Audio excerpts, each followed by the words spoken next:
Welcome to तत्संबोध। आज का जो टॉपिक है वो है सिनेमेटोग्राफी एक्ट में जो रिसेंट अमेंडमेंट हुआ है उसके बारे में हम लोग पढ़ने वाले हैं। ये हमें कहाँ से इशू मालूम चला? तो हाल ही में आपने देखा होगा कि दो बहुत ही famous director mister Hansal Mehta and mister Vishal Bhardwaj, इन लोगों ने कुछ ट्वीट्स किए थे अपने ट्विटर हैंडल पे।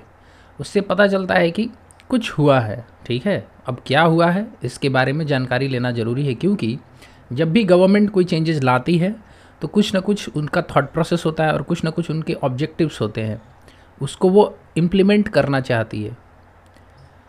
ओके, तो इसलिए जो इसमें क्वेश्चन है व्हाट इज़ द इशू, वो ये समझने की एक कोशिश है कि जो चेंजेस लाए गए हैं उनका नेचर क्या है और उनसे क्या हम अचीव करना चाहते हैं।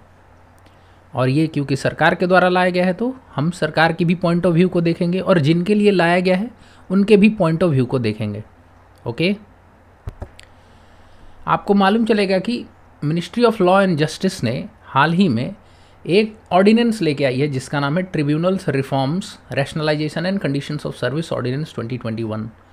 ऑर्डिनेंस के बारे में मैं आपको थोड़ी जानकारी दे रहा हूँ कि ऑर्डिनेंस एक ऐसा लॉ मेकिंग प्रोसेस है जो तब होता है जब पार्लियामेंट की कोई एक हाउस या दोनों हाउस सेशन में नहीं होता है और उस वक्त कोई लॉ मेकिंग की ज़रूरत पड़े तो ये प्रेसिडेंट के पास पावर होता है। हम आगे पॉलिटी में ये देखेंगे कि ये क्या चीज़ है। ठीक है, फॉर द टाइम बीइंग आप ये समझिए कि सिनेमेटोग्राफी एक्ट के साथ साथ बहुत सारे जैसे कॉपीराइट्स एक्ट है, कस्टम्स एक्ट है, पेटेंट्स एक्ट है, इन सारे में कुछ कुछ बदलाव लाया गया है। और इन सारे बदलाव का नेचर कैसा है कि उनमें कुछ एपेलेट ट्राइब्यूनल्स को हटा दिया गया है या फिर उनके जो फंक्शंस हैं उसको एग्जिस्टिंग जुडिशियल बॉडीज़ में रख दिया गया है। बेसिक बात यह है कि हमारे इंटरेस्ट का क्या है, यहाँ सिनेमेटोग्राफी एक्ट है, सिनेमेटोग्राफ एक्ट जो 1952 में लाया गया है। ठीक है, ये आप देख पा रहे हैं और उसमें हम पढ़ते हैं कि आखिर उसमें क्या दिक्कत है। ओके, जो इस सिनेमेटोग्राफी एक्ट में जो चेंज लाया गया है उसमें किया क्या गया है कि एक film certification and appellate tribunal है उसको हटा दिया गया है। अपेलेट का मतलब होता है कि बाय वे ऑफ अपील, जैसे कि आप डिस्ट्रिक्ट कोर्ट से संतुष्ट नहीं होते हो तो हाई कोर्ट में जाते हो, हाई कोर्ट से संतुष्ट नहीं होते हो तो सुप्रीम कोर्ट में जाते हो। उसी तरीके से यहाँ पर इस एक्ट में एक CBFC बोर्ड है जो आप आगे देखेंगे, आप central board of film certification, वो फिल्मों को सर्टिफाई करते हैं। अगर आप उनके निर्णय से सहमत नहीं हैं, आप मतलब फिल्म मेकर्स, तो वो कहाँ जाते हैं? FCAT, इस ट्राइब्यूनल के पास, जिसको अभी एबॉलिश किया गया है। मैं आपको एक और चीज़ यहाँ बताना चाहूँगा कि ट्राइब्यूनल क्या होता है कि रेगुलर सिस्टम ऑफ जस्टिस से हटकर एक सब्जेक्ट स्पेसिफिक मैटर्स पे जस्टिस प्रोवाइड करने की कोशिश की जाती है जिससे कि स्पीडी जस्टिस इंश्योर किया जाए। आप एग्जाम्पल के तौर पे इसी एक्ट को ले लीजिए। सिनेमेटोग्राफ एक्ट में अलग से ट्राइब्यूनल बनाने की ज़रूरत इसलिए पड़ी क्योंकि रेगुलर सिस्टम ऑफ कोर्ट्स में ऑलरेडी ओवरबर्डन्ड है और वहाँ पे सब्जेक्ट स्पेसिफिक मैटर के एक्सपर्ट्स नहीं हो सकते हैं, ऐसी संभावनाएं हो सकती हैं। या फिर आप ग्रीन ट्राइब्यूनल का एग्जाम्पल ले लीजिए जहाँ पे कि एनवायरनमेंट रिलेटेड मैटर्स को स्पेसिफिकली डिस्कस किया जाता है। ओके, तो अभी आप पाओगे क्या कि अब क्या हो गया है कि क्योंकि ये हट गया है ट्राइब्यूनल, तो हो क्या गया है कि CBFC जब आपको एक फिल्म सर्टिफिकेशन करके देगी, नहीं देगी, या आपके कुछ ग्रीवांसेस हो सकते हैं, तो आप कहाँ पे जाओगे? CBFC से सीधा हाई कोर्ट जाना पड़ेगा आपको। यानी अब ये ट्राइब्यूनल ख़त्म हो गया है। FCAT क्या था उसके बारे में थोड़ा सा दिया हुआ है कि जो ministry of information and broadcasting है जो 1983 से इसको कॉन्स्टिट्यूट करती है। सर्टेन सेक्शन से आपको इतना रिमेंबर करने की ज़रूरत नहीं है। इसी ट्राइब्यूनल के बारे में बहुत सारा देखिए, जो हम लोगों ने पहले बात किया उसी के बारे में है कि CBFC के डिसीजन से अग्रीव्ड हैं आप तो उसमें जा सकते हैं। और इनके कॉम्पोजिशन के बारे में दिया है कि चेयरमैन और 4 लोग होते हैं, फिर एक सेक्रेटरी भी होते हैं जो गवर्नमेंट ऑफ इंडिया उसको अपॉइंट करती है, उसका हेडक्वार्टर दिल्ली में है। तो अब तो ये सब रहा नहीं, तो आपको ये जितने इन्फॉर्मेशन है वो काम के नहीं आने वाला है। या फिर ये जो सेक्शन 5C है ये सब भी आपको याद करने की ज़रूरत नहीं है। बेसिक फंडा याद रखिए कि एक फिल्म जब बनती है तो फिल्म मेकर फिल्म बनाने के बाद इस बोर्ड के पास जाते हैं, अपनी फिल्म को वहाँ पे पहले दिखाते होंगे और वहाँ से सर्टिफिकेशन मिलता है। ओके, और उसके बाद ही आप टेलीविज़न या थिएटर में रिलीज़ कर सकते हैं, इसलिए ये ज़रूरी है।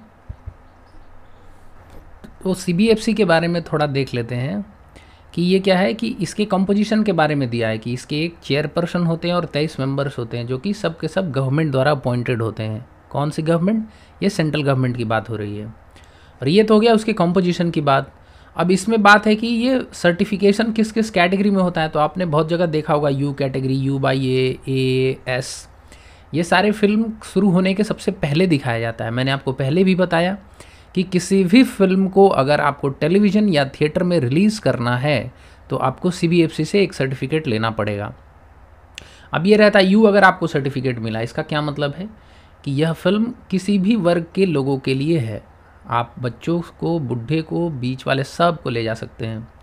अगर U/A मिला है तो 12 वर्ष प्लस मान के चलिए, और 12 वर्ष से अगर छोटे हैं तो उनके पेरेंट्स का गाइडेंस लेना ज़रूरी होगा।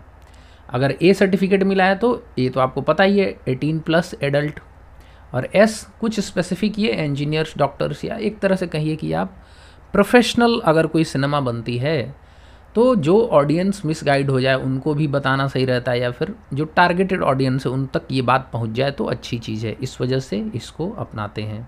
ओके, अब CBFC के पास अगर सर्टिफिकेशन के लिए कोई फिल्म आती है तो वो क्या कर सकते हैं, वो फिल्म को कभी कभी सर्टिफिकेशन डिनाई भी कर देते हैं और कभी कभी रीजनेबल या अनरीजनेबल कट्स भी कर देते हैं। जैसे कि आप नीचे आप देख सकते हैं कि लिपस्टिक अंडर माई बुर्का एक मूवी थी जिसमें सर्टिफिकेशन देने से ही मना कर दिया गया था, जो कि फर्दर जब ट्राइब्यूनल में गया तो उसको ओके कर दिया गया विथ सर्टेन अमेंडमेंट्स।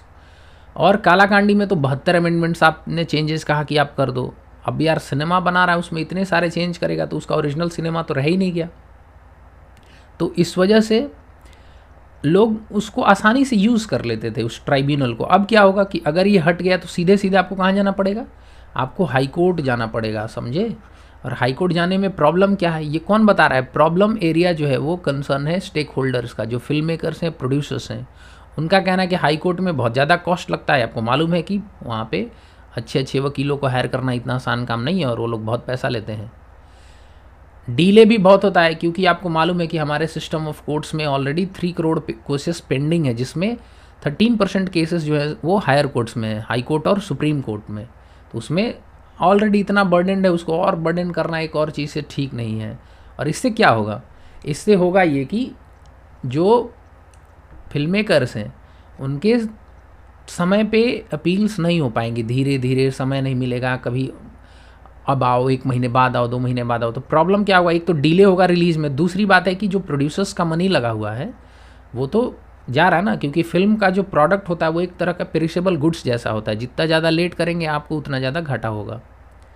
जो नेक्स्ट पॉइंट इसमें है कि एक्सपर्टीज़ की ज़रूरत होती है। ये सब्जेक्ट स्पेसिफिक ट्राइब्यूनल है ना। आप खुद ही सोचिए कि जब इसको बनाया गया था तो इस बात का कंसर्न लिया गया होगा कि इसमें कुछ एक्सपर्ट्स की ज़रूरत पड़ेगी। इस वजह से इसको सेपरेट बनाते हैं, एक ट्राइब्यूनल के माध्यम से जस्टिस डिलीवरी किया जाएगा। और अब आप उसी पर्पस को डिफीट कर रहे हैं।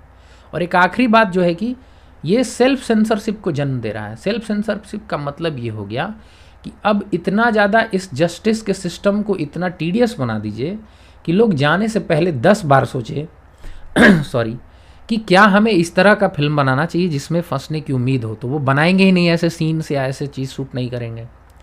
अब इन सब में आपको ये लगता है कि फिर गवर्नमेंट क्या सोच रही है।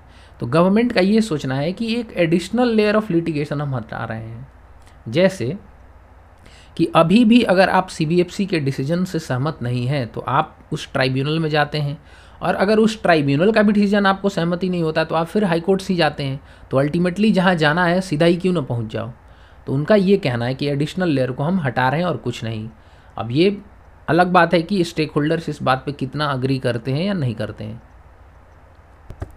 तो आई होप कि आपको ये पूरा इशू समझ में आया होगा कि हुआ क्या है कि एक ऑर्डिनेंस इशू हुआ है जिसके थ्रू सिनेमाटोग्राफी एक्ट में स्पेसिफिकली ये चेंज लाया गया है कि उसमें जो अपेलेट ट्राइब्यूनल था उसको हटा दिया गया है।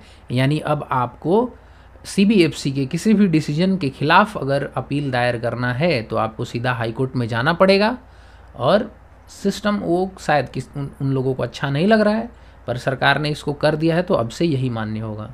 इनमें और इश्यूज़ भी आप ऐड कर सकते हैं, जैसे कि कई बार ये आता है कि फ़िल्म को जो सर्टिफिकेशन में इतना ज़्यादा CBFC को क्यों पावर दिया जाता है कि वो किसी के बनाए गए किसी प्रोडक्ट में इतना चेंज करे। किसी की अपनी सोच होती है, बहुत सालों साल मेहनत लगता है, और अब फाइनली जाके आप ये बताते हो जैसे मिठाई के जैसा कि अच्छा लग रहा है कि नहीं लग रहा है कि नहीं। आप खुद सोच के देखिए।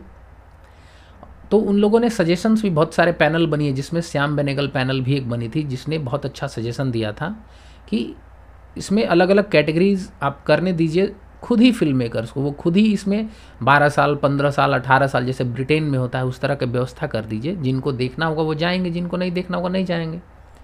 तो इसमें ये एक अलग एस्पेक्ट है। एक दूसरा एस्पेक्ट है जो OTT के बढ़ते प्रभाव से और अनरेगुलेटेड OTT का होना। तो सरकार ने अभी हाल ही में अपनी मंशा जारी कर दी है कि उसे भी रेगुलेट करने की कोशिश तुरंत होने वाली है। जो नए रूल्स इसमें आने वाले हैं आप उनको भी पढ़ सकते हैं। इनके संदर्भ में ऐसे क्वेश्चंस पास्ट में आए हुए हैं कि क्या फिल्में हमारे लिए, मतलब सरकार के लिए सॉफ्ट टारगेट्स हैं क्या, इस तरह के क्वेश्चंस आते हैं। तो आप अगर इस पूरे इशू को कॉम्प्रिहेंसिव पढ़ेंगे तो ज़्यादा अच्छा होगा। आई होप कि जो हमने आज बात किया है वो आपको समझ आया होगा कि जो रिसेंट चेंजेस हैं वो क्या है। Thank you.